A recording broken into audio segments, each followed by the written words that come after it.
Hi, you guys. Welcome to our live event. My name is Brenda KB Anderson. I am a knit designer and crochet designer and yarn enthusiast. And I am going to be joined today by my friend Katrina Walker, who is here to talk about her sheep. So this is going to be a really fun event. I am going to be walking you through the construction of this beanie here. This is the Natalie and Lilac beanie, named after the sheep who gave us this yarn. And those sheep are from Katrina's ranch. So this is just going to be a really fun, just a fun live event. I welcome you guys to pop in and say hi. If you want to add any, comments to what we're talking about, throw those in the chat box. If you have any questions for myself or for Katrina, definitely put those in the chat box as well. We would love to hear from you. We're just so excited to be sharing this with you guys. And yeah, we just welcome your comments and questions. So. Without further ado, I'd like to introduce my friend Katrina Walker. Here's Katrina. Do you want to say a little bit about yourself, what you do, and why you're here today? Why am I here today? Hello, I am Katrina Walker, and welcome to my studio. As you might guess, actually, my main role, my main job is I'm actually a professional in the home sewing industry, and so I'm a fellow Craftsy instructor and have classes on garment construction and machine embroidery on Craftsy, and do a lot of teaching online and at shows and things. So the sheep are my other job.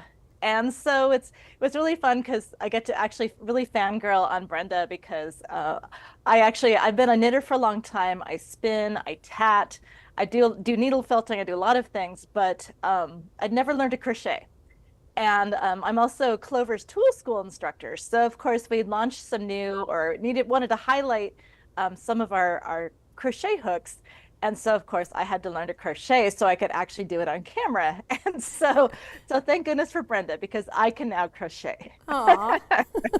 And those Clover Amour hooks are my absolute favorite. So I'm glad you could use them finally because they're just so awesome.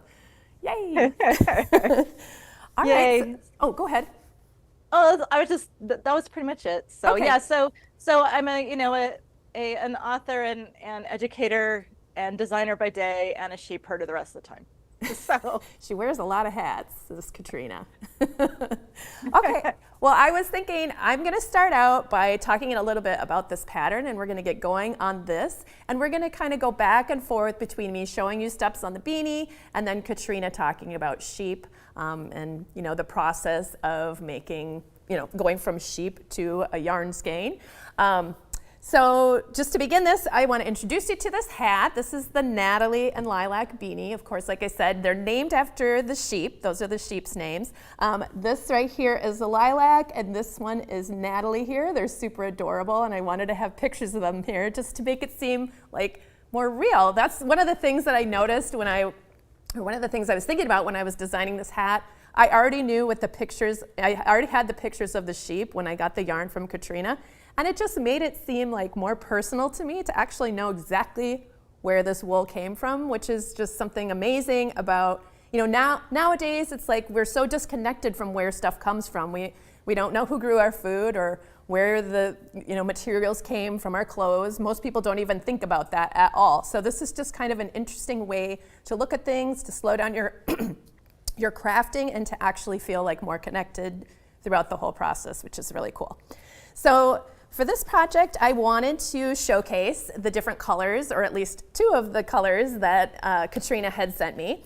We have this beautiful black and then this lighter kind of cream color yarn that she sent me, and I wanted to do some color work with it. And I have to say it's so crazy. Like I'm very much used to commercial yarns and having my yarn be dyed and all that. And this is the natural colors of the sheep right here. These are not, the black is not dyed, this is not bleached. It's just, these are the colors of the sheep. And so even all the way up through the blocking portion of this hat, I kept having to remind myself like, oh yeah, this is not dyed yarn. This is actually the color of the sheep's wool. So I just think that's really cool. All right, so for this project, we are going to, it's a knitted project, and we're going to be working in the round, and we're going to be using a circular needle, and we're going to switch to double point needles later. And as far as materials go, of course, you're going to need those two highly contrasting colors, a light and a dark. And I used about between 145 and 185 yards of the main color, which is the lighter color. You need a little bit more of that because the folded up ribbed brim is in that color as well.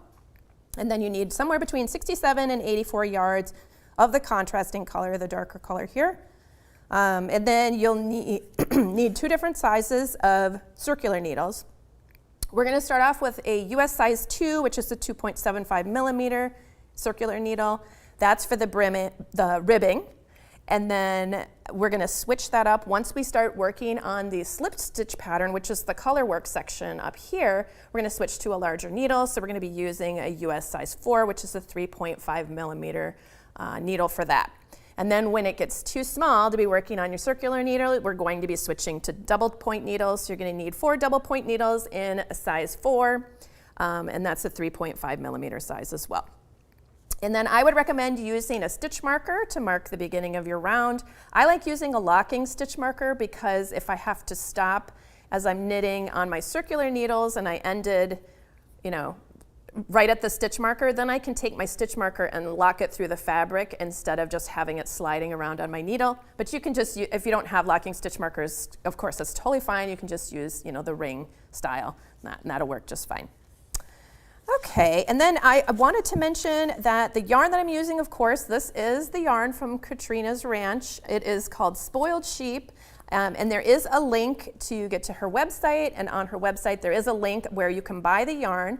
That has been updated. In case you guys were looking yesterday or the day before, that has been updated with a new link that'll lead you to the page where you can purchase the yarn if you're interested in that, or if you just want to kind of check it out and look at it in a little more detail.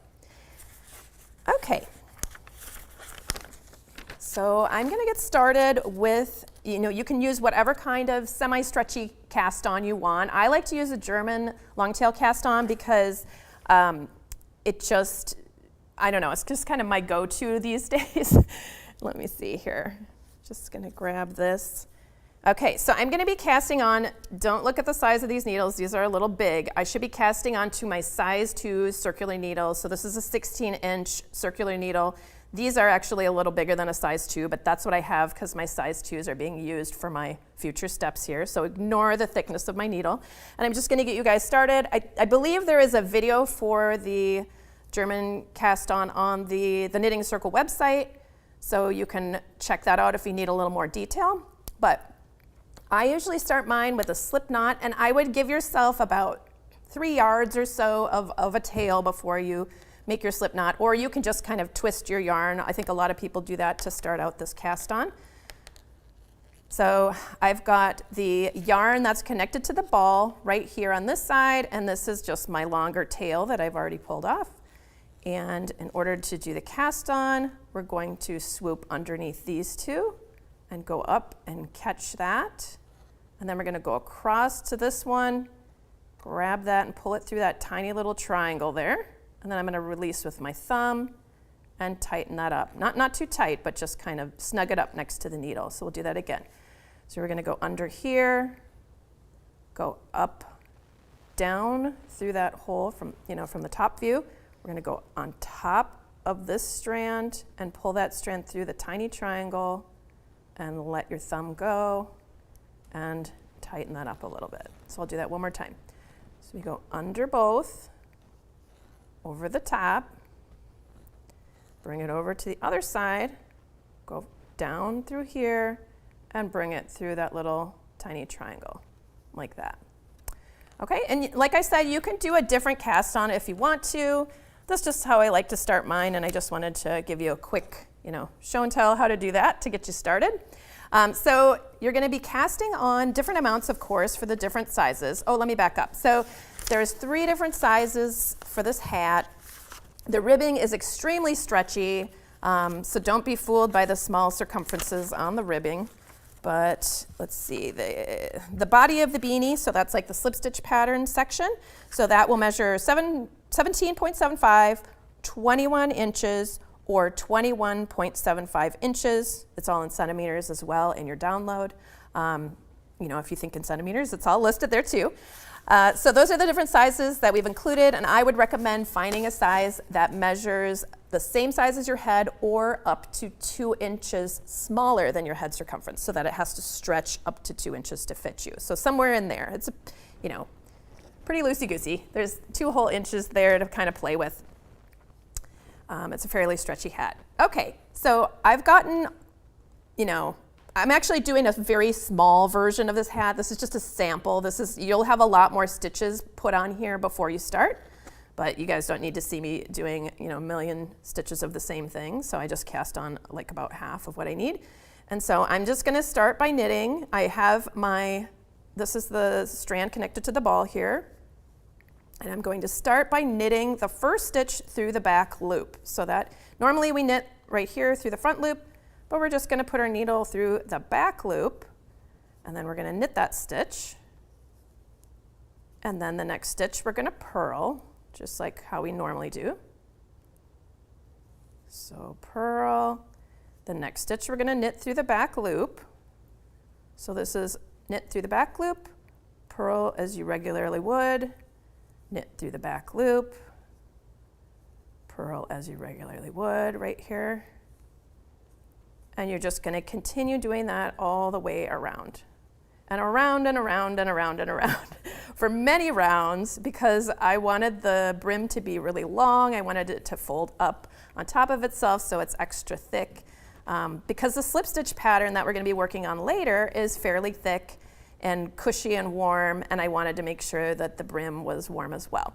So knitting that through the back loop is going to twist your stitch, which makes it a little tighter, which makes your ribbing want to spring back a little more, and it gives those nice ridges in your ribbing. Here, let me pull this in so you can see.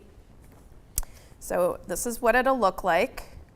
So you can see those very distinct ridges right there. And this has not been blocked yet. This is just a sample in progress. So things are going to smooth out a little more, but you can see those very distinct ridges there from twisting those knit stitches. Okay, so you're going to just continue working that around and around and around until you've worked, I can't remember, maybe like 32 rounds or so, or to the desired length that you want to work on. And then the next section is going to be, we're going to do one thing to prep us for working in the slip stitch section. Okay, so just imagine that this piece was much longer here, and I've been working in my knit through the back loop, purl, knit through the back loop ribbing here. It is not going to be the same on both sides because we're just twisting every other stitch. So if you look at the back, it's not going to look the same. Because we're knitting this hat with this ribbing on the outside, this is what I actually want to see when I fold it up. Oh, let me bring my sample back in. So we've knit this with this side facing, and then we're going to turn our ribbing inside out, so that way when it's attached to the hat and we flip it upward, we still see that nice ribbing on the outside. So let me just explain how we're going to do that. And then after this, we will go back to Katrina for a little bit. All right, so in order to turn our ribbing around, let me just turn to the right page so I can tell you where this is in your pattern. Okay, so after we've worked through the ribbing, there's this turn right side out as follows, because we are working, this is really going to be the right side of the ribbing after it's folded, if that makes sense. So what we want to do is we want to start working the slip stitch pattern with this side facing us. So the slip stitch is going to be the outside, and this is going to look like it's inside out, but when we fold the ribbing up, it'll be on the outside. I hope that makes sense. If it doesn't make sense, definitely pop some questions in there. It looks like we've got lots of hellos here too. Let me just, oh yeah, we've got lots of hellos. Dana is saying National Knit a Hat Day is coming, so I'm super excited to try this. I'm at work, so I can't work on it now, but I can watch. Awesome. And hello to Mary B. Hi. And Jim is saying hi as well. Dawn is here. Good morning from the Republic of Washington. It's a lovely day to knit or crochet. True. Every day is, right? And Betty says long tail cast on is the best cast on. Okay. Don't prefer the backwards loop cast on. Yeah.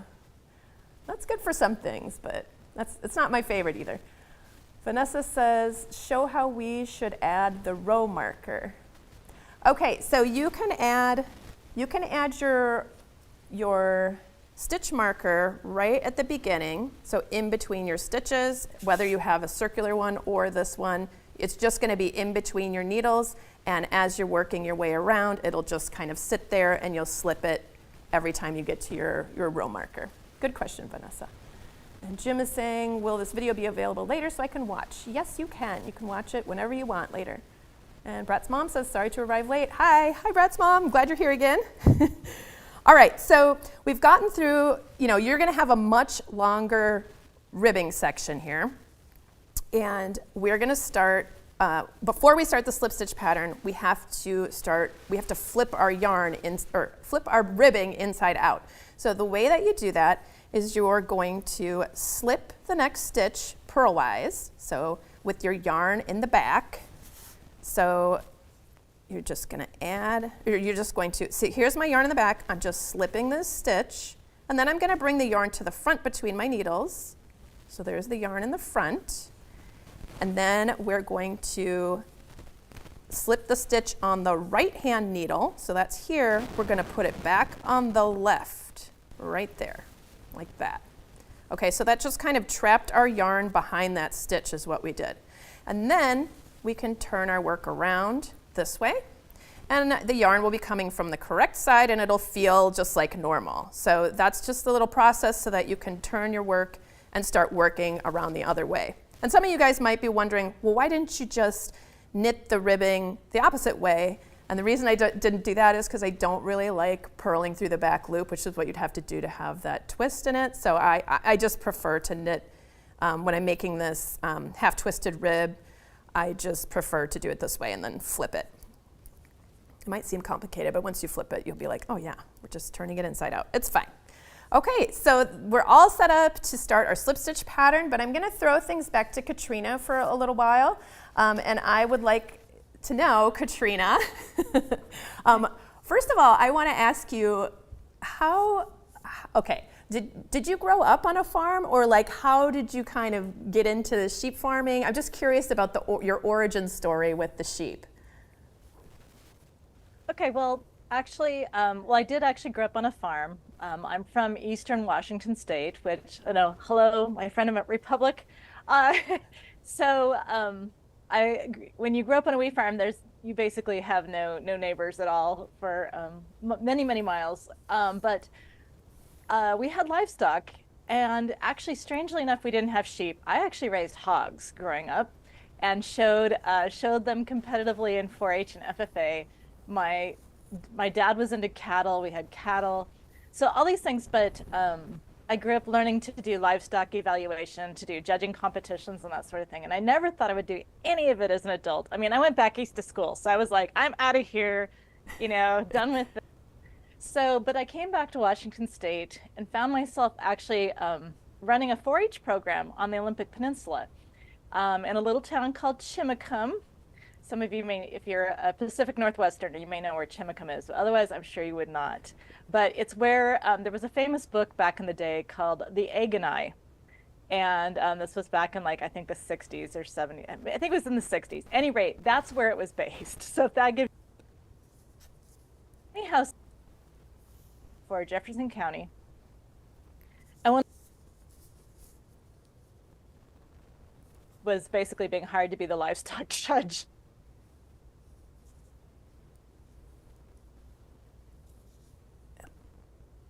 It sounds like we're having some trouble getting Katrina's audio. I don't know if you can hear me, Katrina, but I'm not able to hear you. So maybe I will jump back into this for a little bit and we can sort that out. Okay, I'm gonna jump back into talking about the next step on this hat, which is working on the slip stitch pattern. So here in round 1, here we are in the slip stitch. Actually, we're gonna do, before we jump into the slip stitch section, there's one more little setup round here. And so I'm not actually gonna show this here, but you can see that there's 3 different sections depending on the size that you're working on here. And what this is setting up is you are basically doing some increases. We're preparing this to add some more stitches because the slip stitch section, even though we're going to switch to that larger needle at this point, or at the slip stitching section, when we switch to that larger needle right after we do this little line here, it still isn't quite large enough, and the slip stitch section kind of sucks everything in a little bit more. So we're going to be adding some extra stitches throughout here to kind of maintain the circumference or make it just a little bit bigger than the ribbing so that it fits your head and it's kind of proportional to the ribbing size. So you'll see here, depending on the size that you're working on, let's just say I was working on the adult, small, medium, large, or small, medium size, you would knit 5 and then you'd knit into the front and the back of the stitch, and you do that 20 times. Here, I'll just do that once just in case you guys are a little newer to knitting and you don't know how to do the knit front back stitch. But so you would just, here, I'm going to place my marker here. Whoops. We'll place my marker in here, and then we would knit 5. So 1, 2, 3, 4, 5. And then we're going to knit into the front and the back of our stitch. So we're going to knit in the front, so this is just like a regular knit stitch. And then before we pull that off, we're going to sneak our needle back in here, and we're going to knit the back of that stitch as well. And then we'll pull it off our needle. So that just increased our stitch count by 1 right there. And so whatever's in those parentheses is what you're going to be repeating all, however many times. So you would be doing that 20 times around. So knit 5, knit front back. And then you do that again, knit 5, knit front back. Same thing for these other sizes. You may be repeating that more or fewer times, just depending. But this is just a way to make sure that the stitch count's gonna align, everything's gonna work out mathematically, and it's gonna be the right size. So you're gonna go ahead and do that round, the body of the beanie, and then you're gonna change to your larger circular needle after that. And when you do that, let's see, maybe I'll just unknit this 1 stitch, and I'll move my, you won't be doing this on yours. This is just for the purposes of being able to demonstrate the next step here. So when we start on the slip stitch section, so just a little bit of overview about the slip stitch section, there's only 4 rounds here that you're going to be repeating. So the first round, you're going to be doing slip stitches within that round, and I'll show you what that means. The second round, you're knitting all the stitches in the same color. The third round, you're going to be doing some more slip stitches, and then the fourth round, you're knitting all those stitches. So really, there's only 2 rounds where you really have to be paying attention about the slip stitching business, and it's not very hard. That's what I love about this color work pattern, because it looks tricky, but it's really not. And you're only working with one strand of color at a time, and it just makes it really easy. You're not going to tangle your yarns up. It's going to be fun. Okay, so. All right, and it looks like Katrina's audio is fixed, so I think we're going to go back to Katrina at this point, and then I'll get into the slip stitching pattern. Hi, Katrina. Sorry about that. No, sorry about that. I think what happened is I have a mute button on my phone for switching cameras and things, and I think I was touching my phone, and that would turn it on and off. Oh, okay. But anyhow, the long and short of it is, actually, I really learned about raising sheep from my 4-H kids when I was running a 4-H program. And then so that was really a great education. And then my husband's niece ended up getting her into 4-H with, we started with a champion ewe named Harriet. And if you go to spoiledsheep.com, you can actually meet the sheep. And you can see all their pictures, and you can read all their little biographies. And so you can read all about Harriet. So Harriet was the matriarch of Spoiled Sheep, and she's the one that started it all. And so that's Harriet with her daughter Delilah. Harriet and Delilah. That's so cute. And she was the sheep that taught us everything we need to know. Sheep can be very wise, and Harriet had a very long and illustrious show career as a 4-H sheep, and she loved to go to the fair, and she would always stand right in the corner of the pen. This is not normal behavior for a sheep.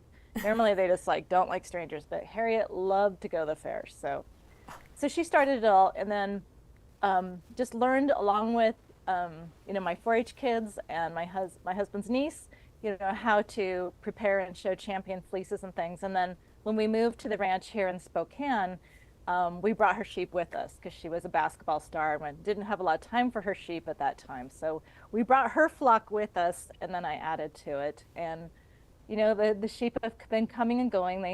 They live out their lives here, so I get to see them start to finish. So, Aw, um, look how yeah, cute it's they there are. we are.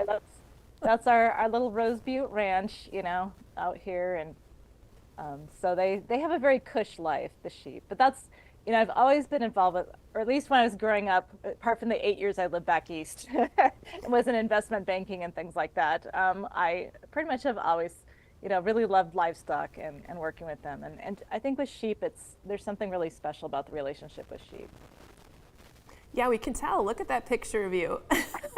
My Disney So princess sweet. picture. Aw, I love that photo.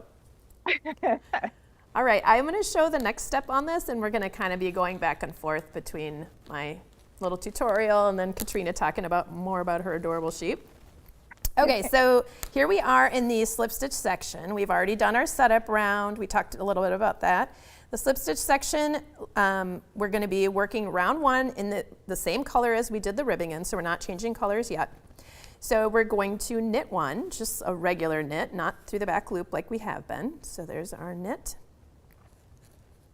one, and then actually I'm going to bring this in because I'm changing to a larger needle here. Don't forget to change to your larger needle at this point. Okay, so we're knitting one, just like regular, and then we're going to do a houndstooth combination, which means we slip the next stitch and we slip that purlwise with the yarn and back. So let me move this so you can see my yarn a little better. So there's my yarn held to the back, and I'm just going to go ahead and slip that stitch like that. Then we're going to make one left, which means we're going to pick up the strand between our stitches, and you want your left hand needle to go through from front to back underneath that strand. So you can pick it up with your right hand and place it on your needle, or you can just pick it up with your left hand needle like that, however you want to do it. And then we're going to knit through the back loop. So that's back here. There we go. So we're just knitting through that back loop, and that's going to twist the stitch, which is nice because then it doesn't leave a hole.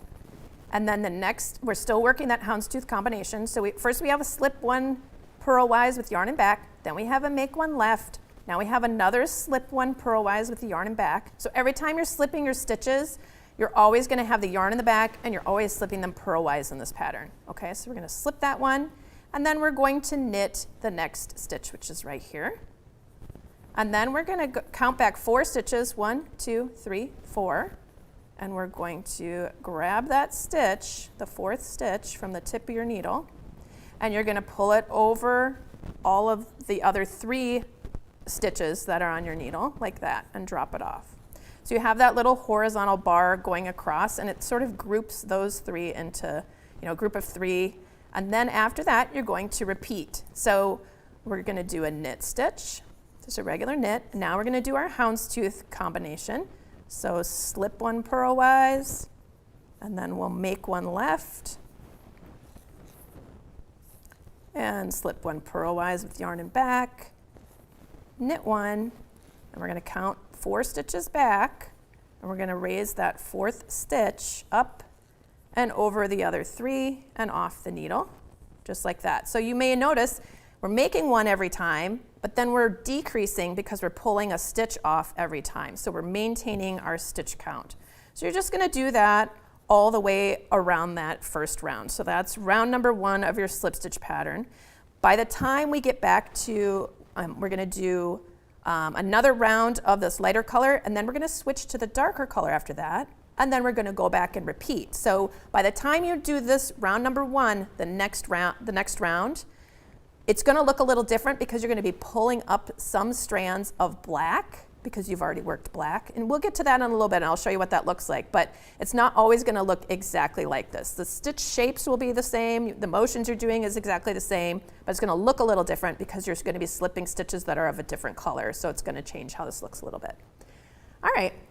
Let's go back to Katrina a little bit. Hey, Katrina. Do you want to talk to us a little bit about like the general process of going from sheep into yarn? Sure, I would love to. That's always a lot of fun because a lot of people have never seen, for example, actually see a sheep be sheared. Now, I know that in the studio, they have a video, of our sheep, Little Joe, being sheared. So they're getting that together. I'm just going to tell you a little quick thing about Little Joe. Yep, there he is. And Little Joe, I always volunteers to be first.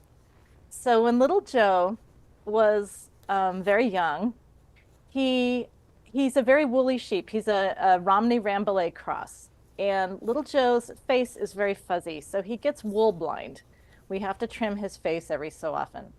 And there, in fact, there's Martin Dibble. He's shearing his face, which always gives me much fear and trepidation, but it doesn't seem to bother the sheep.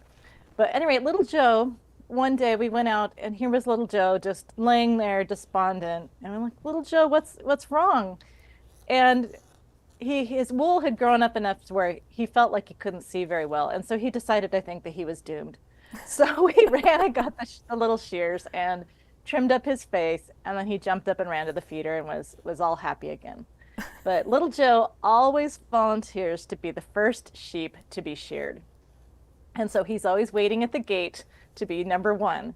So I always get asked a lot, we are rightfully very concerned about, caring for animals properly these days, which is all, for the most part, it's very much a good thing. And so I get a lot of questions about, is shearing cruel and all these things. But I would tell you, shearing is like Christmas. The sheep are so happy once they get that fleece off.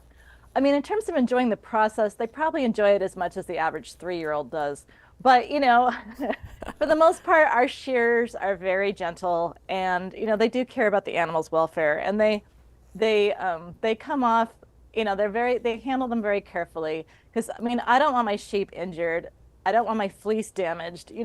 This is my crop, basically. And so it's very much the sheep, as soon as they get that fleece off, they run over to the fence and they're scratching themselves. Because remember that their skin has not come anywhere near anything that they could truly scratch on for months. So they're pretty tickled. And in fact, one sheep, Lilac, who she's actually been knitting with, Lilac is the biggest pest because as soon as she gets sheared, she's standing over our shoulder the whole time watching the shear. We have to keep pushing her away because she wants to be involved and she wants to get scratched. So Lilac is a big fan of being scratched. So she's kind of like a dog. So once she gets sheared, she's pretty much in our way the whole time. But that's okay. We love Lilac. But anyway, they have a lot of personality. So first, the sheep gets sheared, obviously, and then I have to do something called skirting. And so when the fleece, as you saw in the pictures, you might have kind of got the idea. So the shear kind of starts at the sheep's armpits, basically, and works out. So it all comes off in a big blanket. And if you can kind of picture, here's the head, here's, legs, poopy bits, that kind of thing around the edges. So if you think of it as like skirting the edges, that's where the undesirable wool is located. Is the head wool, the leg wool, the poopy bits.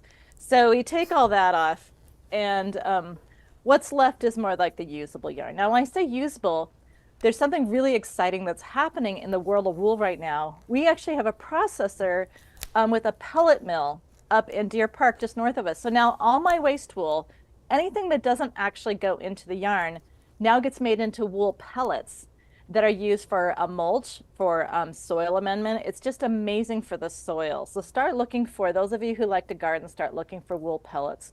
So that's super exciting. I basically have zero waste wool now. And actually the poopy bits are great for the pellets. So it's a great full circle kind of thing. But anyway, so I have to take all that wool.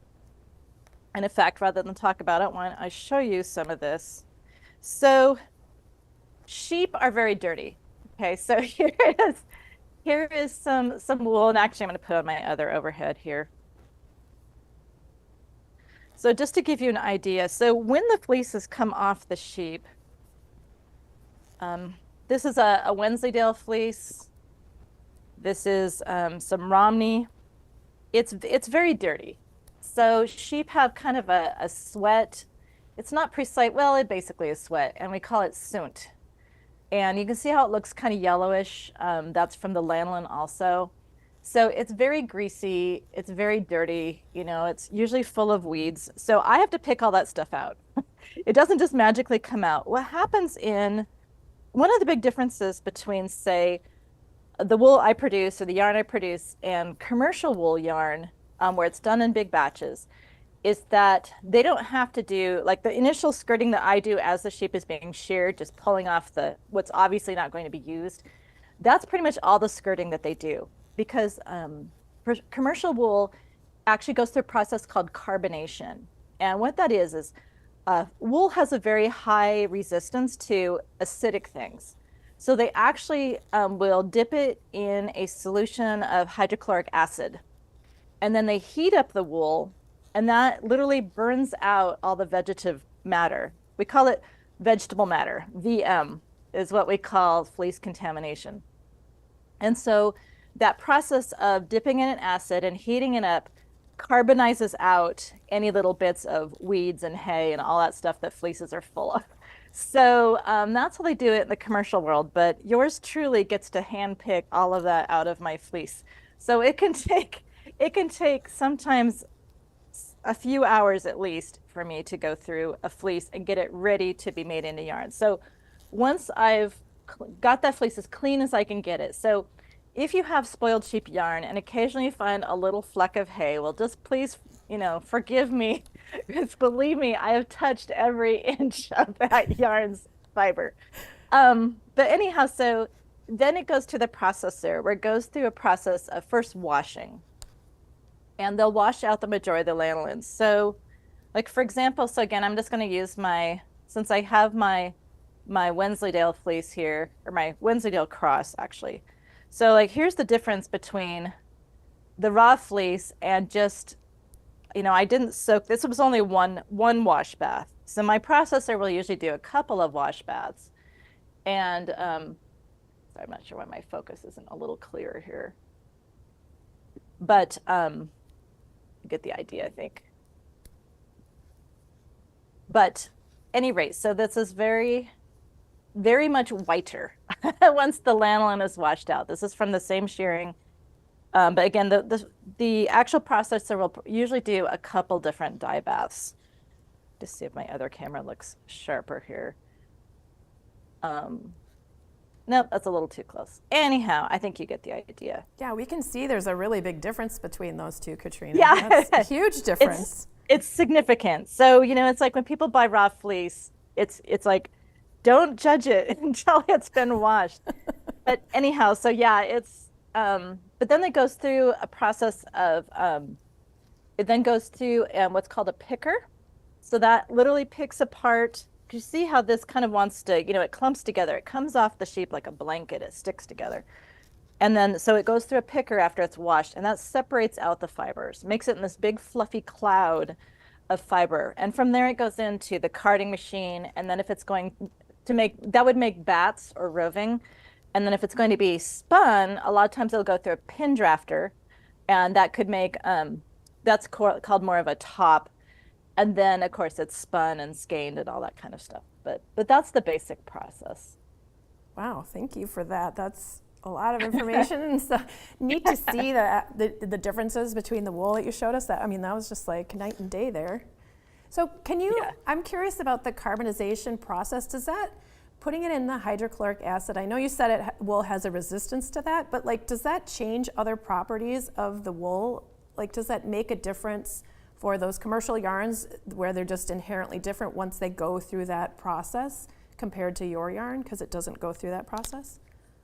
Well, the wool fiber itself is really strong, and like I said, it has a high affinity for acidity.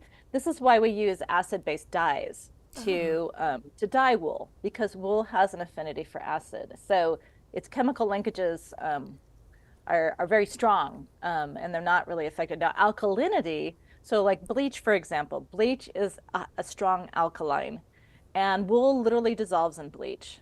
So one of the ways we test for wool in like the Make It With Wool competition, one of the ways we test for wool is actually you can take a scrap of your wool fabric, put it in a cup of undiluted bleach, and if it all dissolves, it's probably 100% wool.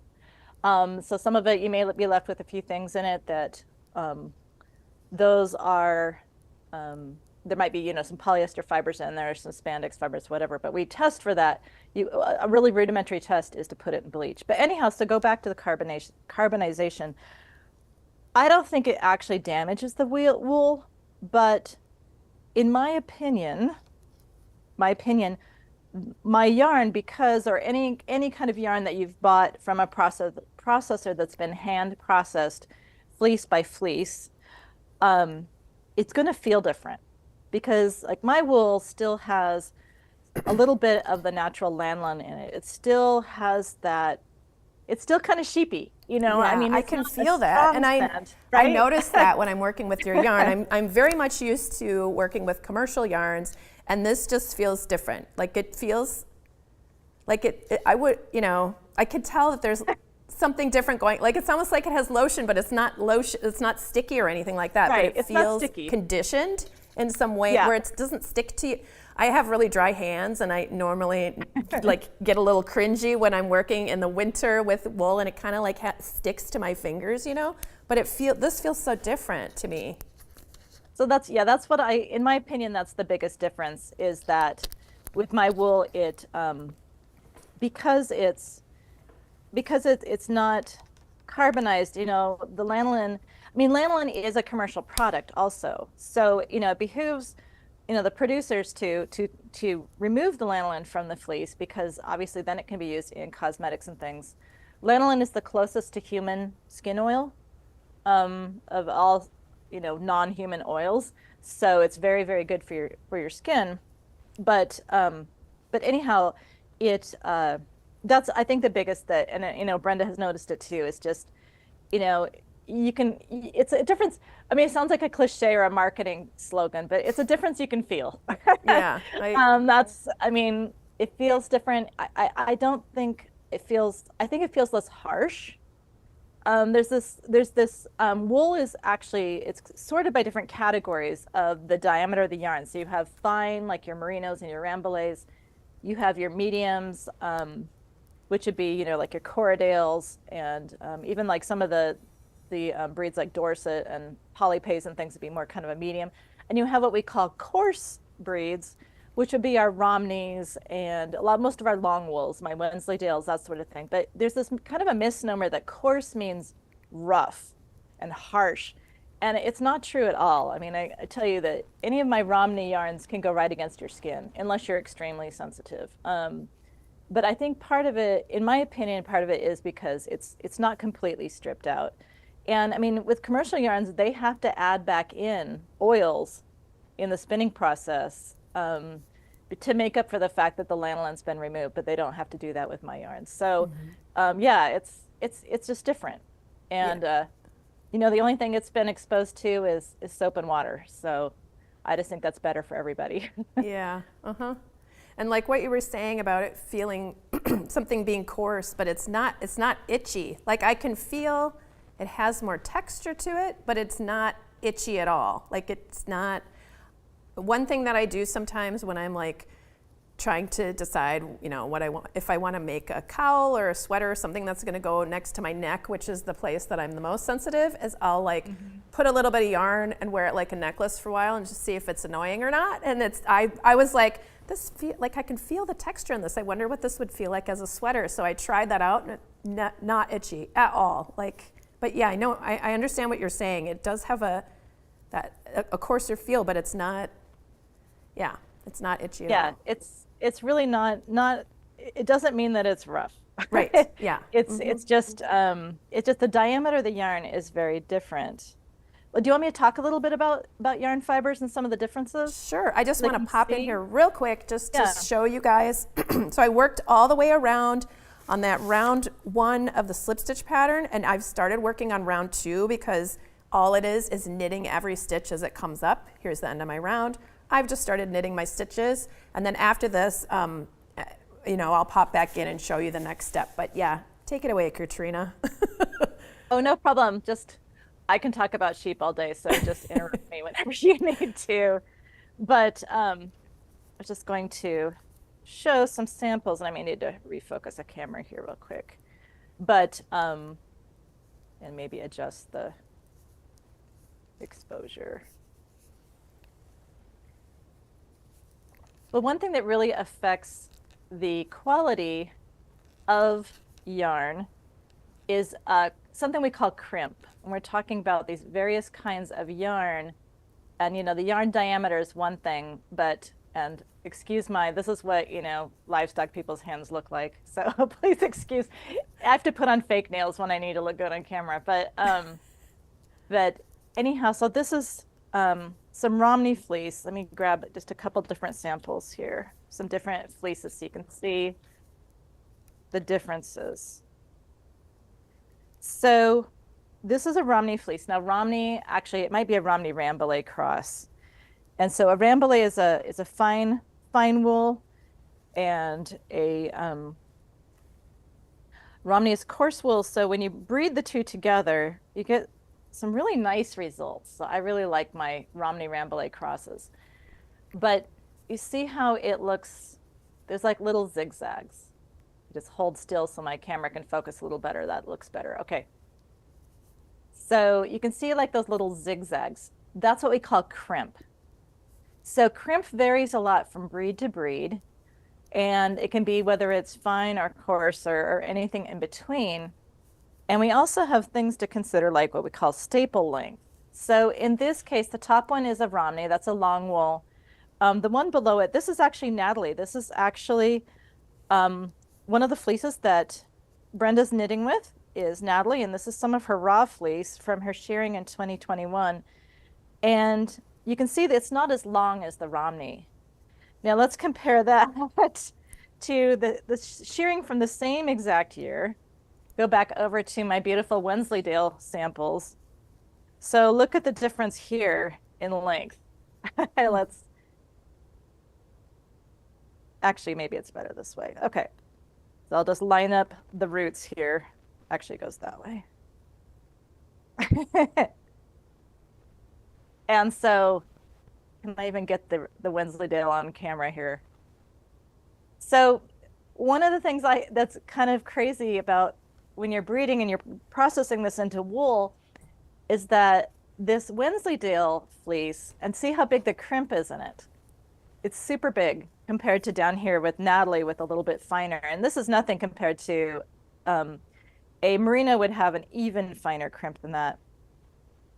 But anyhow, this, it's too long for me to get commercially processed. So I can only sell my Wensleydale fleece.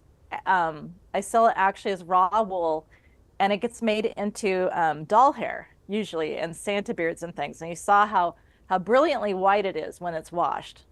Wow. All that icky stuff comes out. So this is very popular for Santa beards and doll hair and things. But I cannot have this made into yarn because it's too long. So there's actually limits to how long a fiber your spinner, your commercial spinner, can card and spin. So I could process this for myself to spin by hand using hand cards, but you can't. Even my drum carder isn't a big enough cylinder to process this with my drum carder. So this is all the same exact year's growth. So these sheep were all sheared on the same day, and they'd been sheared on the same day the year before. So there's a huge difference, not only in the kind of wool they produce, but even in the length. There's just a huge difference. So it's really, raising sheep is really interesting because you're always trying to figure out, what you want to work with, but also, there's so many different characteristics. And then when it's made into roving, actually, maybe I'll try this one again.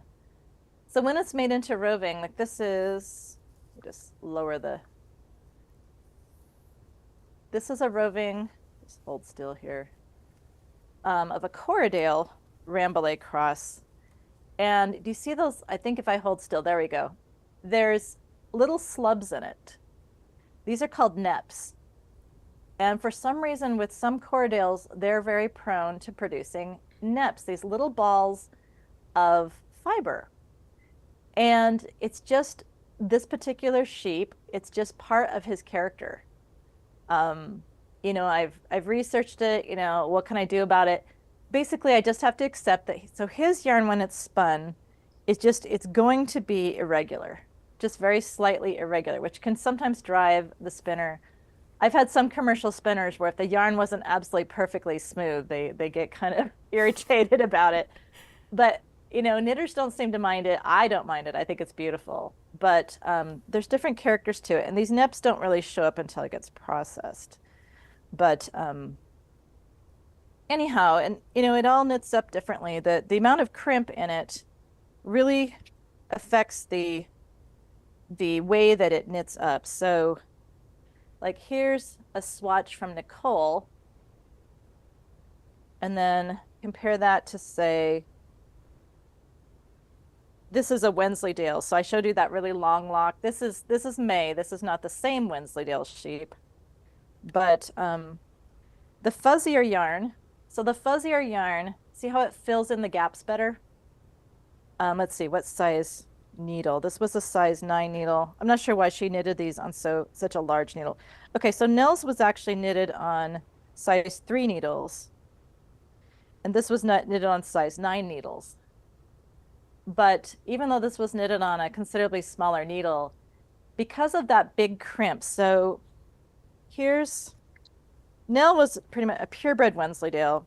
Here's another more highly, or more purebred Wensleydale than the one I showed you for a little Laney, or no, that was Lottie. At any rate, really big crimp. So you're not going to get that fuzz with the big crimp. So the coarser wool, long wool breeds, this is what is nice to spin if you want to do super, super fine knitting, like what they call a wedding ring shawl, for example. If you have these really long, fine fibers, I mean, this is technically a coarse wool. It's the fiber itself is not small, but it's so long that you can spin it practically like just a very, very fine thread. And that's what is ideal for hand spinning into those very, very fine shawls. But so that crimp, it makes a big difference in terms of whether you get a fuzzy yarn or more of a smooth yarn, even though these were both commercially spun by the same processor. So it's not like one was done woolen in the woolen manner and one was done in the worsted manner. They're all basically more of a worsted type spinning. So the character of the wool makes a big difference. So yeah, that's interesting. It's so, the more that I knit and crochet, the more I'm of course learning about yarn. I'm kind of learning about it backwards. Like when things don't work, then I'm like, oh, wow, I guess I should have picked a different yarn for that. But it's interesting to know, from the beginning, like the way I should be learning, like to understand like what type of wool turns into what type of yarn, or what would be good for what kinds of projects, or the different looks of the yarn, or that type of thing. So that's interesting. There's a sheep for every purpose. Yeah.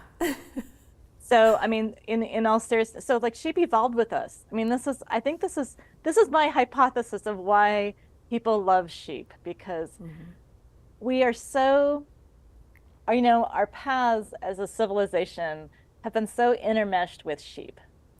And, sheep are what drove, Great Britain and Spain would not have had the big empires that they did back in the day if it wasn't for the wool trade. Because the wool trade is what financed it all. So, Australia, if someone hadn't accidentally sent a batch of merinos and somebody hadn't realized what they were and didn't eat them to Australia, world history would have been changed. So there's literally, there's certain sheep for carpets, certain sheep for socks, certain sheep because again, that character of their wool is so different. But, some are more soft and fuzzy, but they're not as strong because the fiber length, like merinos, my Rambouillet crosses don't grow that much. That's definitely a once a year shearing, whereas my long wools I could shear twice a year if I wanted to. So there's just a lot of differences. Yeah. But I think that's why people love sheep. Yeah. Lots of variety and color and variety and and our survival, and our ability to thrive as human beings. Yeah. All right, I'm ready to show you the next step on the slip stitch section. So we have completed round 2, which was just knitting in that same main color. And now we're gonna bring in our second color here. I've got lilac here, ready to go. So I'm gonna slip my marker. And then I'm going to just start knitting with the black yarn here. And these are just regular knit stitches. I'm going to make 3 knits. So 1, 2, 3. And then I'm going to do that houndstooth combination. So this slip stitch round is exactly the same as round number 1. I'm working on round number 3 now, but it's exactly the same as round number 1, except I'm using the black yarn and I'm staggering where I'm doing my stitches, where I'm doing my slip stitches. So instead of knitting 1 and doing my houndstooth, I'm knitting 3, and then I'm going to do my houndstooth stitch or stitch combination here. So to do that, again, I'm going to be slipping the first stitch purlwise with yarn and back. Then I'm going to make 1 left. So I grab that strand between stitches, and I'm going to knit through the back of that loop. And then I'm going to slip the following stitch, again with the yarn and back, I'm slipping it purlwise. And then I'm going to knit the next stitch right there. And now I'm going to pick up the 4th stitch from the tip of the needle. So that is, once you switch into working the second color, which is the black, from this point on, whenever you are doing the slip stitch pattern, you're always going to be pulling up a stitch from the previous color. So I'm working with black now, and I'm going to be pulling up a white stitch, if that just kind of helps you make sure you're on track with things. And then when you pull that stitch over, you're kind of corralling those 3 little stitches together. It's always going to be the color you're working with, and then in the center is going to be the color from, the opposite color, and then the color that you're working with. So it's going to be, the opposite color is going to be sandwiched between the 2 of them. And you don't need to know that, but it's just a way to keep track of where you're at, making sure you're pulling the correct stitch over and all that. So then we're going to repeat. We're going to do knit 1 here. And you might be wondering why 1 and 3 here. And the reason is because we have to stagger where we're putting these little slipped sections. And when we get around to the end, and I'll show you this after Katrina talks a little bit, but when we get all the way around to the end, we're going to use some of these stitches again to make that slip stitch, that houndstooth combination right here. Okay, so we knit 1, and then we're going to slip 1 purlwise with yarn and back.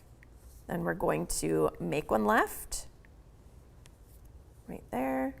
Then we're going to slip 1 with purlwise with the yarn and back. Then we're going to knit 1.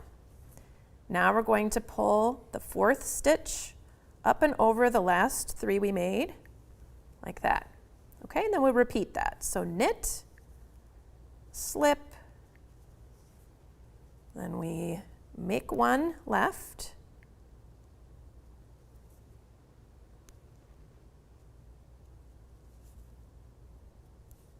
there we go, and slip 1 purlwise with yarn and back, knit 1. After you do that knit 1, you're going to pull up the 4th stitch from the left and pull it over. So you might notice as I'm doing this slip stitch pattern, at the very end after I knit 1, I don't pull it off my needle. You can certainly do that if you want. So here's that last knit 1 that I'm talking about. You can pull this off the needle. I just leave it in there because it seems to make my knitting a little faster, just to leave it in there until after I pull it over, and then I pull my needle out of both stitches. So it's up to you, but you don't have to leave it in there. I just didn't want to confuse anybody. So I'm going to continue working the slip stitch pattern all the way around, and just before I get to the end, we'll check in again, and I'll show you kind of how to complete this round. So let's welcome Katrina back. She can tell us some more about sheep. Well, I was just looking to see if there's any questions yet. Oh, yeah. Just in case there was. I don't see any, but. If you don't have anything in mind to talk about, I was thinking maybe you could talk, well, first, maybe talk about your color names, and maybe you can talk about how your yarns have changed over time and the colors of your yarns, because I found that interesting. It's something I'd never thought about before I talked to you. Yeah, well, as Brenda mentioned, my flock is mostly, well, they're all natural colored, but some of them are cream color, white, basically. But yeah, so I grow a flock of natural colored sheep, and there they are. Well, there's my goats up front and center, of course, but yes, so they come in a whole variety of different shades, and actually that's Lilac up on the right there in front. Lilac and her twin sister Lainey. So sheep, I can tell that basically the yarn I sent Brenda is probably Lilac's first shearing. And I could tell that because it's very black. Black is a really difficult color to get from the sheep because, like us, they turn gray as they get older. So every year, my sheep's fleece is different. So on the cards or on their labels, the labels for the yarn, on the back of the label, I can show you one here. It's like on the back of this sample. Here I have, it's going to tell you, it won't say what size needles because this was obviously for a swatch. So that was just a note for myself. But it's going to tell you that, the name of the sheep. It's going to tell you what year the year of the shearing. And I like to put the wraps per inch because to say just it's DK or it's worsted or it's fingering weight, to me is not accurate enough. So I do my best to take a couple different counts and put the wraps per inch so that hopefully it makes it a little bit easier to make sure that if you're combining colors that you can get similar performance from the different yarns. But yeah, so every year the sheep is different. And this is even like with Nell, this is the difference between 2013 and 2014. Now, granted, it's not a huge difference because this is a white sheep, but she was still a little bit finer in her wool was a little bit finer in 2013 than it was in 2014. Now, actually, it tends to get finer as they get older, but in 2013, she had lambs. And so she was pregnant when she was sheared for this one. And of course, when you're pregnant, you're producing more energy into growing lambs. And she was already an older sheep by then. So she was taking a lot of energy and putting into those lambs. So her wool is different in 2013, partly because of when it was sheared and what was going on with her body. Another reason they will change is because of just the weather changes. So every year, of course, you might have a late cool spring, you might have a long hot summer. That's pretty much almost always in Spokane. But point is that you'll have different weeds. Sheep will eat weeds before they'll eat grass. They really love weeds. And so our pasture always looks really pretty, but they do eat grass too, but they're pretty good browsers. So depending on the cycle of different plants, their particular seed cycle, because some plants are annuals, some are biennials, etc. So depending on the plants in the cycle, what they're eating varies from year to year. And so the climate varies from year to year. And so as a result, their fleeces they're slightly different colors. So when I brought my husband's niece's sheep from Western Washington to Eastern Washington, their fleeces were totally different the next year. I mean, yes, they were still, ash brown or gray or what have you, but it was a slightly different color. You could really see the difference. And it was just because of a different change in diet and climate. So they respond a lot. And so that's why with my yarn, now what happens in the commercial wool industry is that if you ever tour the Pendleton Woolen Mills here in the Northwest, I recommend it. It's very interesting. But they'll reserve, even though all they work with is white wool, they'll reserve bags of fleece from each year going back several years so that they mix in multiple years at a time every time they process. And that helps to ensure that there's a consistency to the spin. Because if they were to only use one particular year at a time, the yarn would vary too much. So like their blankets wouldn't be as consistent. So even in the commercial world, they're mixing, again, batches from different years, shearings from different years in order to maintain a consistent clip. So there's an awful lot to wool. And just as I say, there's about 1,000 breeds of sheep worldwide. Oh my goodness. And so again, a sheep for every purpose. Yeah, so much variety. It's just mind-boggling. Okay, so I've almost reached the end of my round 3 here in my slip stitch pattern. So I want to show you how I complete round 3 because it's just a little bit different. And the reason it's a little different is because we've shifted over where we're doing those little slip stitch combinations. And we need to make a slip stitch combination that straddles right on top of where our stitch marker is. So I've worked all the way around until there's just one stitch left to work, and then I'm going to do that that houndstooth combination, but this is called in the pattern I abbreviate it as the LHT, meaning the last houndstooth. And so this stitch pattern, this exact thing I'm going to do here only happens on the contrasting color rounds of the slip stitch pattern, and you'll see why in a minute. So we only have one stitch left, but we have to make one more little slip stitch combination here.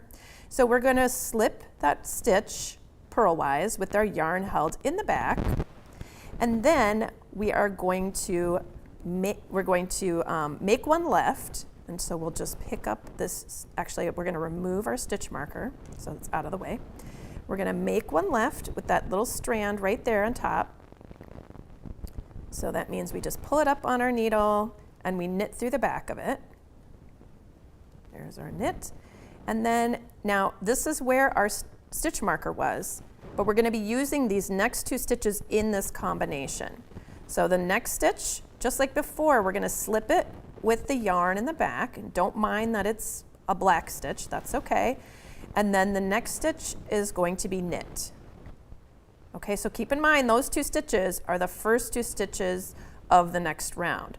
So we've got those 4 stitches done, and we're going to lift the 4th stitch from the tip of the needle up and over the last 3 that we made. Oh, and this stitch right here is, because we switched to another color, you don't want to stretch it out too much, so you just want to grab that stitch, pull it over these 3, and you can tighten it a little bit here in the back. And we're going to be continuing that next round in the same color that we just worked, so it's in that contrasting color, the black. So, but before we do that, we don't want to lose track of where the beginning of our round is. So remember those last 2 stitches we did that we worked as part of that last houndstooth combination, those last 2 stitches are actually the first 2 stitches of our round. So we're putting our stitch marker back in place there. And then we're going to slip those back.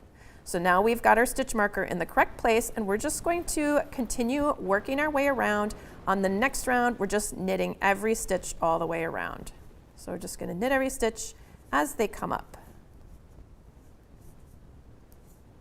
Just like this. And then I will show you what it looks like at the end of this round when we switch back to the next repeat of round 1. So I think if Katrina has more to talk about, we'll go back to Katrina. Let's see. I have some great questions here. So oh, yeah. Yay! Love questions. So I'll just go in order here. So the first question's from Marie, and she's asking if I offer tours or workshops at the ranch for knitters who want to learn more about the entire fleece to yarn process. So actually on the 21st of this month, I'm actually hosting a fleece and fiber day here at Rose Butte Ranch in the afternoon. So obviously if you're in Spokane, Washington that weekend, come on over, and it's free, and I'm going to have 3 classes that talk about how to process it, talk about fleece, and anyway, all of that good stuff. And I'll be selling fleece at that. Have raw fleece available for purchase at that event. My yarn is all sold through my friends at Kimono Momo. They're going to be rebranding probably as Bougie Knits, but right now it's all in their Kimono Momo Etsy shop. So, but again, if you go to spoiledsheep.com and you can click on Shop Spoiled Sheep, and there will always be a link there to whomever is carrying my yarn. As you can imagine, so Spokane, Washington is very dry, so we can only graze so many sheep. So I'll never have a big brand. This is a labor of love. I would starve if I was, dependent on the income from my sheep. But I love sharing them with the world. It makes me excited. There's people walking around with hats and sweaters and things from my sheep. So it's a labor of love. But so to go back to answer your question, Marie. So if for some reason you're going to be in Spokane, just send me an email. You can email me at katrina@spoiledsheep.com.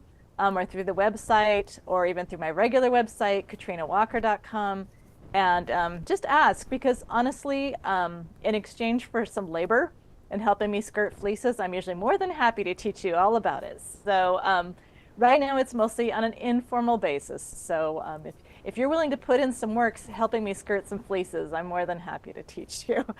So Natalie was asking questions, and she says, I love the names of your sheep, especially Natalie, of course. And so she's curious how we choose the names for them. Well, Natalie, it's a funny thing. So Natalie happens to be the daughter of Nell. So sometimes it has to do with, we kind of keep the initials consistent with the name of the mother. So like for instance, so Natalie was the second born. Her older sister Nicole, older by a few minutes. I actually did help those sheep into the world. I literally physically helped remove them from their mother. So I was there. And so baby Natalie and Nicole. So my husband's a Nicole Kidman fan. And so, and they're both very beautiful sheep. So, so one was Nicole and one was Natalie, because there's a lot of beautiful, actresses named Natalie too. So that's why it was Nicole and Natalie. Sometimes they come to me with names, like Nell and Ariana, already had names when I bought them. So, and they were registered sheep. So they were their registered names. So they came with names.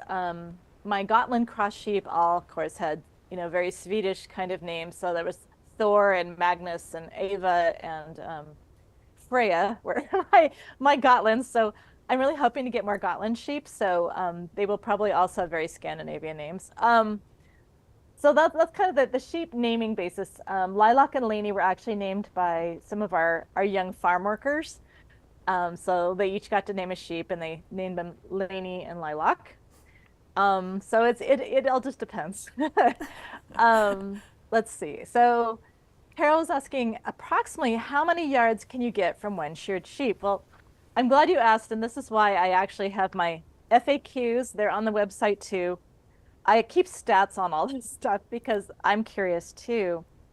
So, and I have more. So, okay, well, let's start. So we'll start with how much a fleece weighs. So I'll do a few answers, I think. Are you still knitting, Brenda? I'm ready to jump in, but yeah, why don't you jump in and I'll answer Carol's after that. Okay, all right, that sounds good. Okay, so here I have just completed working round 4. Round 4 was just knitting in each stitch as it came up in that darker color. And so when I'm gonna switch back to the new color, or to the white color, that would be for a repeat of round 1. Here, let me pull this pattern in here. So like I said before, we're only repeating rounds 1 through 4 over and over for most of the hat. So we're going to be going back to make a repeat of round 1. So we're switching back to the main color. And when we do that, I just want to point out, it makes things a little easier, a little smoother if you can lay your old color along the back side of your left-hand needle like that, and then bring the color you're switching to up from the bottom here. Okay, so what that's doing is it's crossing over the color that we're letting go. So this is the one we're going to let go of. This is the new one. We're bringing it up, so it's going to cross over that old color. And then we can go ahead and do a repeat of round 1, which would begin with the knit stitch first. So here we are. Let's see. Okay, so we're going to do a knit here, and then we're going to do that houndstooth combination. So we slip our next strand of yarn purlwise, then we're going to make one, slip the next one purlwise with the yarn and back again, and then we're going to knit one like that, and then we're going to count back 4 and pull that over the last 3 stitches that we made. And let that off the needle there. And then after we do that houndstooth combination, we're going to go back to knitting just 1 here. Then we're going to do the houndstooth combination again. So basically we're doing houndstooth combination, knit 1, houndstooth combination for the whole rest of the round. Oh, I forgot to put my stitch marker back in. That's another reason that I like using these split the removable stitch markers, is because sometimes, if I take it off for a minute, I will forget, and then I'll have to put it back on. So after we've done that knit stitch, we're going to do the houndstooth combination where we slip the next stitch make one left, slip the next stitch, and knit one. Then we pull the fourth stitch over the last three we made.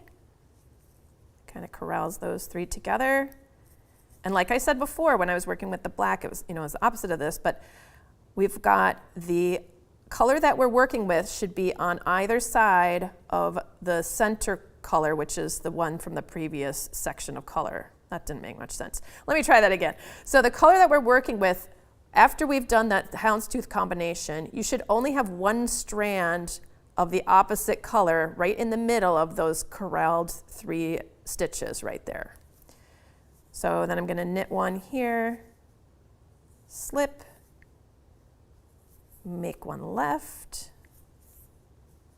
slip, knit, grab the fourth stitch and pull it over the last three, drop them off your needle, just like that. And we just keep working that all the way around. And you can see when I pull down on this a little bit, it's starting to make those little kind of box shapes. So there's the white that kind of extends up, and you can see that little patch of black there, and you can kind of start to see that houndstooth pattern emerging at this point. Katrina, were you ready to talk a little bit more about your sheep? Oh, I'm always ready to talk about my sheep.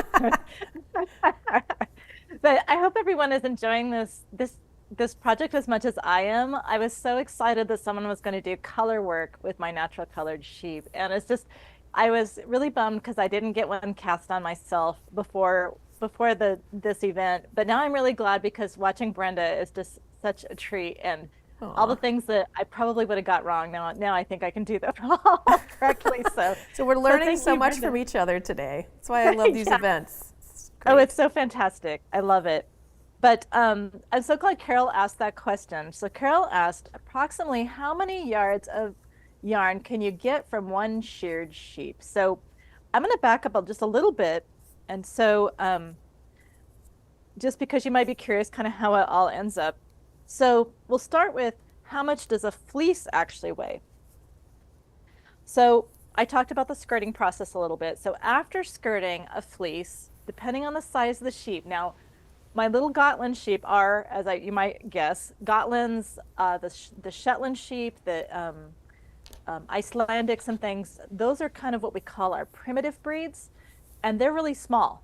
They're pretty small. Cheviots are small. There's certain breeds that are very small. Whereas like my Wensleydales, the ones that grow the really long wool, they're like the size of a Shetland pony or better. And then you can get into the Columbia sheep, which most of those Pendleton blankets I mentioned, a lot of the wool for them comes from our local Columbia and Corriedale flocks here in the Pacific Northwest. But I think the Columbias were basically bred partly for that blanket production. But they're a native, I guess you could say, to the Northwest, but they're absolutely huge. Like I said, they're about the size of a pony. So some of my shearers, Martin Dibble, who you saw shearing Little Joe, can't shear for me anymore because they're just not up to handling my big sheep. They can do operations that are selling lambs, so they're just mostly shearing lambs that are much smaller. They're only shearing like 120 pound sheep as opposed to my big old girls. But anyhow, so fleece after skirting weighs 3 to 13.5 pounds. So that's why I explained about the size of the sheep, because obviously the bigger the sheep, the bigger the fleece, but usually in that 6 to 11 pound range, depending on size. So that's how much it weighs after I picked all the garbage out and taken out any wool that isn't uniform. So then from that, you get about 1.5 to 8 pounds of yarn. So because there's about, depending on the amount of lanolin, sheep sweat, all that stuff in the fleece, plus every step of the way, whether it's the washing, the picking, the carding, pin drafting, spinning, you lose fiber along the way. So about 44 to 70% is my my yield in terms of yarn weight versus fleece weight. So 44 to 70%.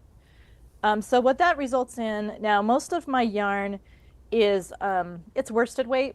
It's kind of DK worsted weight, most of my yarn. Sometimes I usually have the spinner, the commercial spinner, choose how to spin it. They're the experts on their machinery. I don't tell them how to spin my yarn. So I ask them just to do whatever's best for that fleece. But usually it's DK, worsted weight, predominantly. So I usually get between 2,900 to 9. My biggest yield so far was Tara. She's a Corriedale ewe. She's huge. 9,600. So 9,600 yards of yarn off of one shearing of Tara. 5,000 to 6,000 is pretty typical. So an adult sweater obviously depends on the person, yada yada. But let's figure 2,000 yards is that's a nice number to use for an adult sweater. So 2,000 yards. So if you've got 6,000 yards of sheep, that's 3 sweaters. So again, it varies a lot depending on the project and all that stuff. But hopefully that gives you an idea. So every sheep can produce somewhere between 1.5 to, in Tara's case, darn near 5 sweaters. So that's amazing. I'll give you an idea. So is that okay if I jump back in here, Katrina? Yeah, totally ready. Okay. So here we've jumped way far ahead on this hat, but basically you just keep repeating, rounds 1 through 4 over and over and over, depending on the size of your hat, the size that you're making. It'll be a different amount of rounds here, but you're going to be ending with the last repeat of a round 1. So that would be using your main color. You're doing that slip stitch pattern. And after you're done with that, you're starting to get ready for the decreases. I've actually already done 1 round of decreasing here. You can see that the hat is already kind of pulling in here a little bit. After you do 1 round of decreasing, which I'm going to show you how to do in just a second because I'm ready for my second round of decreasing here in this hat. After you do the first round of decreasing, then you're going to do 7 more rounds within that pattern. So the printed pattern will lead you through every single round, but just so you kind of have the idea, you're just kind of following along in the same stitch patterns where you're doing those slip stitch patterns on repeats of rounds 1 and 3, and then you're just knitting in the same color that you did your previous round in on the following rounds, So it's pretty easy. Once you're ready to do your decrease rounds, all you're doing is on a repeat of a round 2, so that means the second round that you're using your main color, you're going to just knit, you're going to slip, slip, knit all the way around. So here I'm going to remove my stitch marker, put that on there. So to do a slip, slip, knit, you're just slipping each of the next 2 stitches as if to knit them, and then you're going to knit them through that back loop like that. There's your slip, slips, knit, and we're going to continue that all the way around. So, whoops, slip, slip, and then, there we go, and knit. Okay, I just had to, and at this point, this is what I really should be doing on this round here. We should be switching to those double point needles. I'm going to just scoop those off and put them on my double points. That's why it was hard for me to make those stitches because it's getting very tight up here, and that's one of the things I wanted to show was at some point you have to stop knitting on the circular needle and you got to switch over to your double point needles because it's going to get too small. Okay, so you just slip, slip, and then knit. And we're just going to continue that all the way around. On the first round of decreases, so that would be you're either working round 34, 42, or 50, depending on the size you're working. You'll notice here that we're slip, slip knitting all the way around, and then for the different sizes, you may have a different amount of stitches where you just knit them at the very end. So you'll slip, slip knit around until there's only 4 stitches left. For the 2 smaller sizes, the largest size, you'll wait until there's 8 stitches left. And then you're going to just knit those stitches that are left. And the reason that we're doing that is just for math's sake. It's just so that on rounds after that, things will still be divisible and you'll still be able to maintain that houndstooth check pattern all the way up. So that's just a little chance there to kind of reorganize how many stitches you have so that they're divisible by 4 eventually. So that's what that little bit is about. And after that point, when you're on the round that I'm doing right here, which is my second round of decreasing. So this was the first round of decreasing, 34, 42, and 50. And the next round of decreasing happens down here at 42, 50, and 58. That's what I'm showing you. And at this point, you're just gonna slip, slip, knit all the way around because we've already kind of adjusted for those kind of math issues. And then we're just ready to go ahead and basically halve our stitches. So we have half as many after this round. So I'm gonna continue working on that. And we'll see if Katrina has more about her sheep. Sure. I was just trying to think. So let's see, what else do we want to talk about?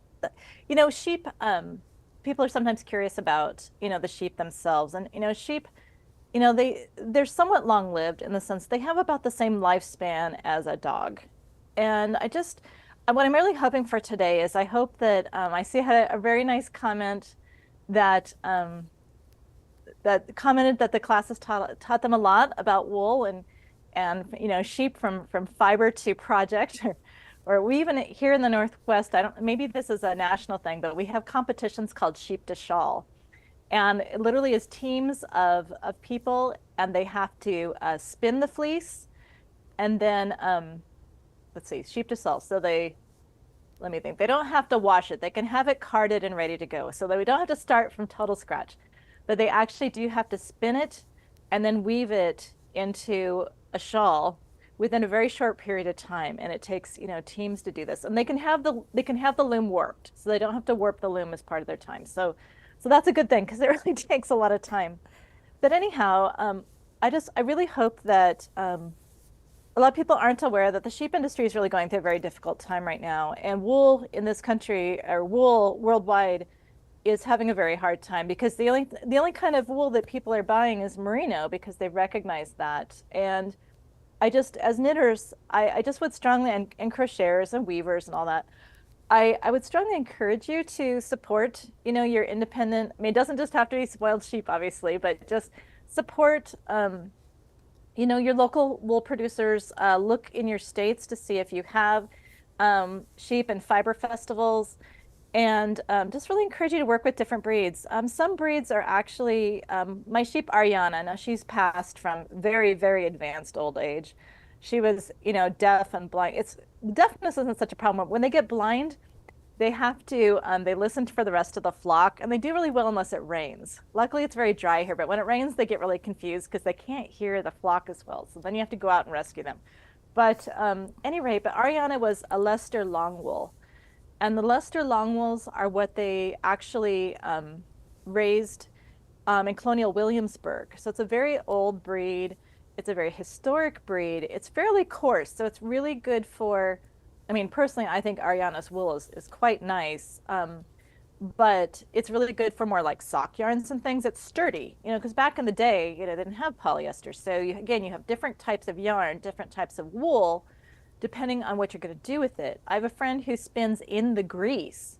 So she's actually spinning with what we would consider dirty wool because that's what they did. She does historical reenactment for the Hudson's Bay Company, which actually, so true fact, Hudson Bay, one of their very first trading posts in the western part of North America, upper North America, is actually just up the road from me, Spokane House. So it was... anyway, so when you do historical reenactment, if you want it to be really waterproof and you spin it in the grease, that lanolin will keep the waterproofness. Wool's actually fire resistant as well. Whoops, sorry, I have a couple of questions here I'll make sure to pick up. But I just want to encourage you to try different sheep breeds, help keep these breeds alive. Like with Ariana, I actually get letters from colonial Williamsburg checking to see if she was still alive because it's such an endangered breed. There's not very many of them around. I could never get her to produce lambs for me because she was already getting older when she came here, when I brought her to Rose Butte, but she was worth every year. She was a wonderful sheep. So I have a question. Do you experiment with different spinning techniques to create unique yarn textures or thicknesses? Well, Helen, I do in my own hand spinning. So a little bit. I'm not an expert hand spinner by any means, but I do some hand spinning, and I do kind of play around trying to do, more of a worsted technique or more of a woolen technique, for spinning. Again, I don't have a lot of time to spin, unfortunately. So I wish I did, but certainly it's a lot of fun to do that. And different yarn, again, different wools, different rovings are going to respond differently. So you'll find that when you spin, that the wool really kind of speaks to you. And it kind of tells you, again, just like I tell my processor to spin it to whatever they feel is optimal, you kind of feel what the yarn wants to be. And as that wool runs through your fingers, you kind of get a feel for it. I personally am not a big fan of doing real fine knitting, so I'm going to tend to want to do more of a bulky yarn. I'm learning to do what is sometimes called Navajo plying, which I kind of enjoy. So there's a lot of things you can do in the spinning process too. Yes, make different types of yarn. And that's really fun. I strongly encourage everyone to try spinning too, because I really enjoy spinning. I think I like spinning even more than knitting.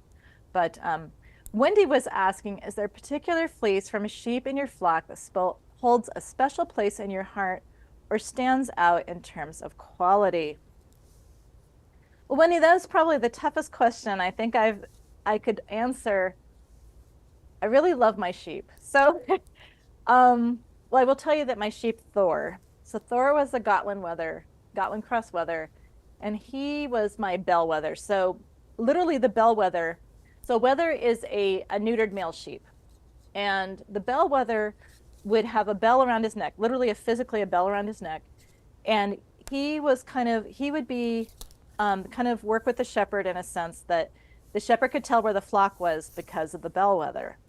And in my case, Thor, there is kind of an alpha sheep sometimes. Like I would definitely say May, she's a big Wensleydale ewe. She's definitely my alpha at the moment, but she's very loving and very kind. But she pretty much sets the pace, and the rest of them follow. But Thor was definitely my bellwether, and I could just go out and call Thor. I don't use sheepdogs to herd my sheep. I have such a small flock. We're only on about 40 acres, and I have livestock guardian dogs that watch over my sheep night and day. There's a pack of them. And yes, there's my Nell, there's my mama Nell, and that was Otto. Otto was already an ancient Great Pyrenees when we moved to the ranch. He's now has his special gravestone on the hill, but that was my mama Nell. So, it's hard to say. So anyway, but Thor was definitely my buddy. And one year when we had terrible, terrible smoke, he had respiratory issues from an illness when he was a lamb and when he was shipped here. And at any rate, we had a horrible year where the smoke was really bad and he ended up with pneumonia. But at any rate, I love Thor. So this last batch of yarn, so it takes months to produce. In case you're curious, it takes months to get yarn produced. So I was on a wait list for, I think, 4 months to send in my fleeces in July. I still haven't been billed for the incoming weight. So you have to pay when you income the weight, you have to pay for that based on the incoming weight. So another reason you want to pick out all the garbage you can. And so I haven't been invoiced for that. So she probably hasn't started processing it yet. So it'll probably be another 2 or 3 months before the next batch of spoiled sheep hits the shelves. Just because it's that long a process. There's always a wait list to get your things to the processor. So that's really tough. But anyhow, so I've talked about little Joe. Joe is he's such a gentle sheep, and he's such a plushy. He has kind of almost a bluish gray kind of fleece. I have a special place in my heart for Joe, but it's just so hard to say. I love my sheep, and they all have so much personality. They're not all friendly. It's funny, the sheep that came here, like I bought, are much friendlier than the ones that actually were born here. Like the ones that are born here don't know how good they have it, but the ones that came here later, they know. But real quick, I'll just answer the question real quick. I was asked if I have the type of goat that makes cashmere. I don't have any cashmere goats.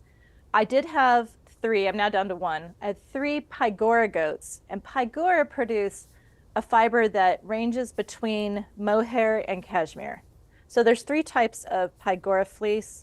A, B, and C. So A being like the most mohair-like, and C being the most cashmere-like, and then B is in the middle. So I did have Pygoras, but I didn't really have a good place to have it processed. So actually, I ended up never really doing anything with it. And I will tell you that sheep are like 10% of the trouble of goats. Like if you have a choice between sheep and goats, sheep, team sheep all the way. Goats are a pain in the butt. Sorry, so or I probably shouldn't say that on camera, but they're obnoxious. It's good to get your honest opinion. Okay, so we'll go back to this hat for a minute if that's okay. Oh yeah. I just finished up doing that decrease round where I slip knit all the way around, and so I have half the amount of stitches, and I just used my double point needles as needed as I went around. And so now I'm doing the next round, which is a repeat of round 3, which is the slip stitch pattern done in the contrasting color. So I and still working in the same pattern, so I start with those 3 knits just so I can offset that part where we're doing the slip stitch part. And then we had that houndstooth combination here, and then a knit stitch, and then we'll do another houndstooth combination over here. So we slip, and then we make one left. There we go. And then we slip, and we knit, and then we pull the 4th stitch from the tip of the needle up and over the last 3 that we made here, just like that.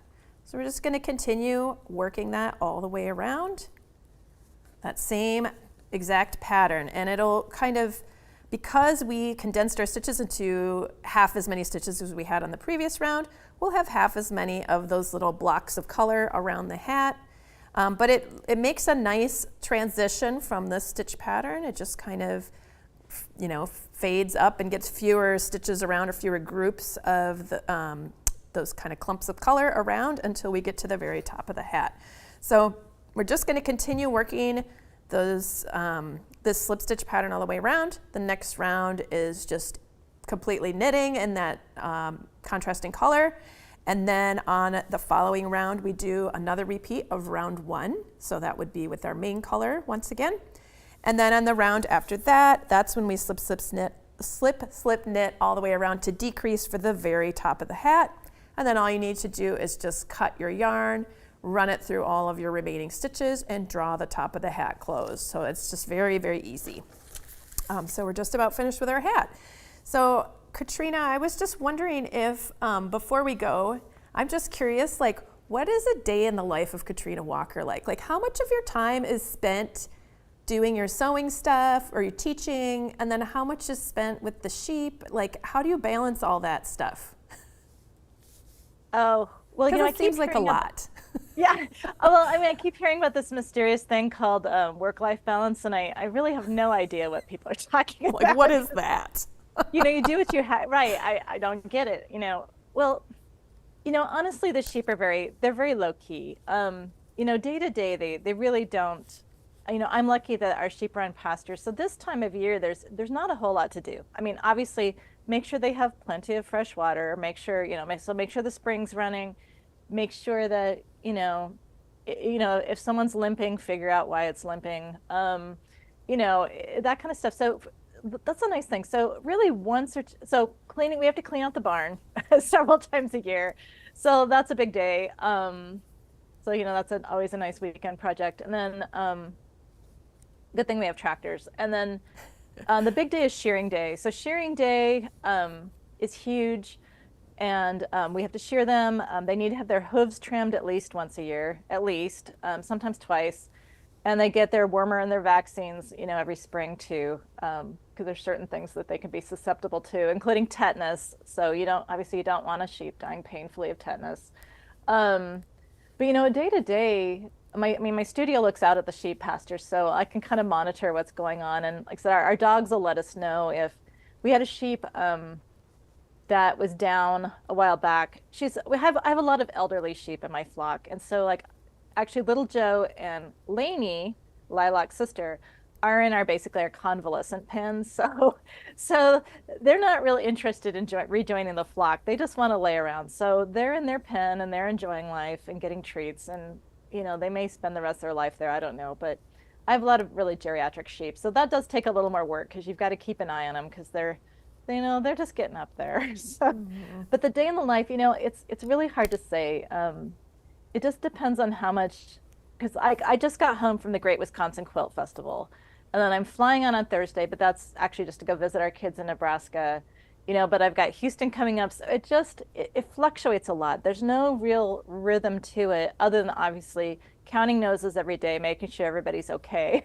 But like when I had this batch of that was definitely like I had to block out a lot of time because it's just so incredibly time intensive to get in there. But when in the summer especially, it's so hot sometimes that I can only work till noon or what have you. So it's just probably just like for you, Brenda, it's a lot of juggling. But with livestock, our life kind of revolves around the animals, and feeding time's a big deal, and feeding time in the evening. So in the wintertime, it's here in Spokane, it's dark we're in the shade of a butte. We have about I don't know, it's probably about a 300-foot basalt cliff that's our western edge of our property. So we're in the shade early.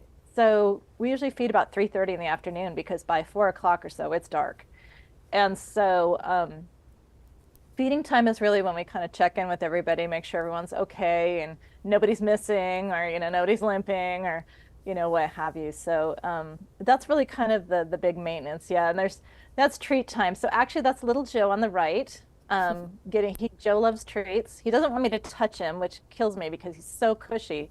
He's like a little teddy bear, but he loves treats. That's Mama Nell. But yeah, so it's just, it's a lot of everyday checking in, but the sheep themselves, unless I have a bunch of fleece to process, it's pretty low key, but I do have to try to get myself block out some time and get into the fleece barn. I think I have about 70 fleeces right now on hand. So if anybody wants to buy my yarn, and I'm going to be having roving process. So in a few months, there will be spoiled sheep roving available through Kimono Momo as well. Right now there's 12 different sheep. I think it's 12 different sheep. I know there's at least 12 different yarns that are available. Again, this is all small batch. I only have so many sheep and there's just only so much time. And it's very expensive to produce yarn. It's a big outlay but I want knitters to be able to work with it. So, I don't pay myself because I can't afford to pay myself without it being completely unaffordable to everyone. So it's a labor of love. But anyway, I'm kind of babbling right now, but it's just a lot of things. I mean, I asked you kind of an open-ended question, so it's okay. Yeah. Okay, so unless anybody else has any questions, I don't see any other questions. Let me just check in here real quick. I think we've covered a lot of ground, so I think we're good. Yeah. Okay, so I just wanted to ask you one more question before we go, unless you have anything you want to add. Well, someone just asked if it's hard to get shears. And here in the Northwest, luckily, we actually do have quite a few shears. And they work full time, so year round. That's good. Oh, actually, before I ask you my final question, I just wanted to make have one more thought about this hat. So I've led you all the way through to fastening off. You're going to run your yarn through the remaining loops at the end, pull it tight, weave it in, and then don't forget to block this hat. I just wanted to specifically mention that because as I was working with this yarn, more so than other yarns that I've used before, it seemed to bloom a lot. And so as you're knitting this up, you can kind of see in my sample here, you can see a little bit of light coming through the stitches, between the stitches a little bit. Once you block that, it seemed like it puffed up, it swelled up, and it bloomed so nicely, and it just feels so soft. And I just love what the blocking did to it. I mean, it already felt good before I did that, but when I blocked it, it just gave it a plumpness that it didn't have before. So I just wanted to make that little comment. Don't forget to block your stuff, you guys. Don't skip that step. And definitely do a water block, like get it all wet, soak it, squeeze out as much water as you can, and then let it dry. So, okay, so my last question for you, Katrina, is I've been wondering, living on this picturesque ranch with the sheep, this is like the thing that knitters and crocheters have daydreams about. I mean, we think, oh, work was so hard today. Man, wouldn't it be amazing if I could just live on a sheep farm? It's like a thing that's very common for us to have these daydreams about. So I'm wondering, since you're living that life, what are you daydreaming about? Is there anything left? I daydream about retiring so that I can actually sew and knit and spin and do all the things I want to do. Honestly, Yeah, that's the um, next step, right? that's the irony is when you do it for a living, you never have time to actually work on your own projects. So, Hmm. um, there's a really great book called Hit by a Farm. So if anyone fantasizes about being a sheep farmer, now they're producing, sheep for eating, not for spinning, but I highly recommend Hit by a Farm because it's what it's coming from. It was written by someone who her partner grew up on a farm and stuff, but she didn't, and so it's very much they made all the mistakes, they did all this. So I think it's a really good realistic kind of viewpoint. I mean, Uh-huh. there's times you just want to throw it. I mean, it's don't get me wrong. I mean, it's work. Yeah, oh People come no, here and I'm they, oh, sure it's it's so worth. beautiful. It's so much work all the time. I mean, we rarely leave, and I mean, other than like I have to leave for business, but one of us has to be here, or we have to Hmm. hire a ranch sitter just to make sure everybody gets fed. And so, I mean, it's living the dream. Don't get me wrong, but it is huge amounts of work. If you really value your time, just kind of chilling out, then it's not for you. Yeah. That's for sure. All right. Well, I just wanted to say thank you to everybody for being here. I Yeah. really appreciate you guys. I appreciate your questions and your comments. This has been super fun. I've learned so much from you, Katrina. This has been really, And likewise. really fun to do this event together. So thank you guys all so much for being here, and we'll see you in another live sometime. Bye, everybody. Bye.